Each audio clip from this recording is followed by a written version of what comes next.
There is a stage in the work that most never reach, though many speak of it.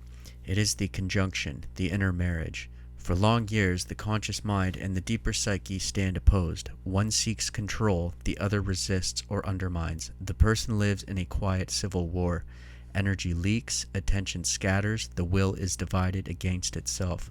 This is the ordinary human condition, even among those who consider themselves spiritual. When the long work of honesty and offering has gone far enough, something changes. The defensive ego no longer needs to dominate in order to feel safe. The deeper layers no longer need to sabotage in order to be heard. The opposition softens into cooperation. This is the true coniunctio, not a poetic metaphor, but a living reorganization of the being. In alchemical language, the residual claims, the unoffered pains, the secret bargains with lower forces, the hunger to be seen and repaid are finally brought to the inner altar and surrendered. What remains is a sealed vessel. The old leaks are closed. The energy that once fed the outer drama is now contained and circulating within. This vessel is the inner container that the old traditions called the Grail.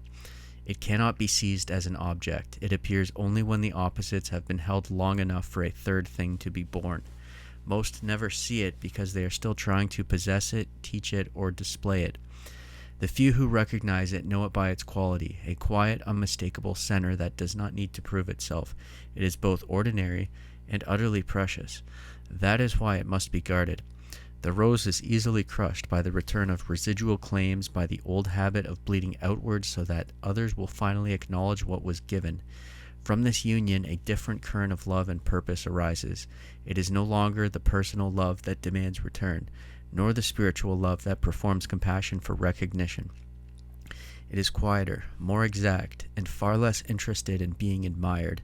Purpose ceases to be a project of the ego and becomes the natural movement of what is true. One acts because the deeper current acts when it is no longer obstructed. This state has an energetic signature that the subconscious of others can feel.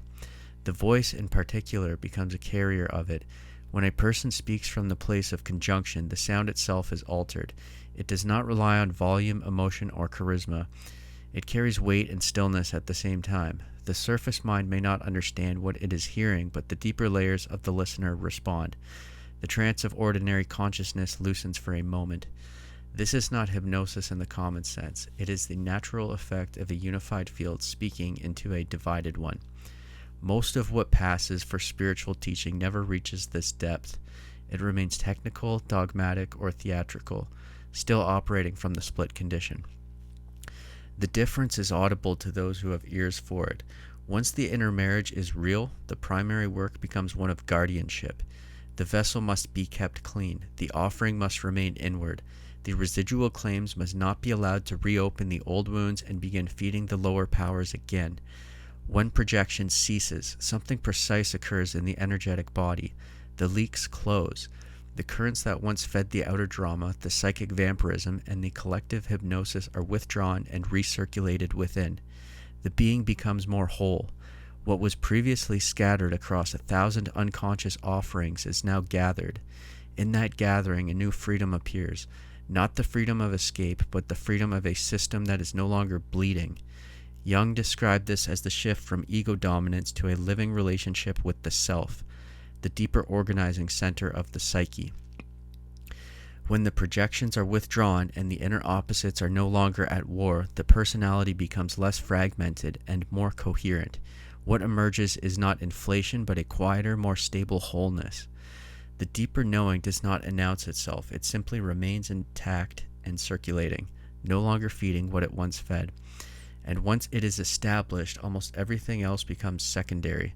The outer dramas, the need for recognition, the constant management of other people's projections, all of it loses its former weight. What remains primary is the inner communion itself. Everything else can come and go. The vessel stays.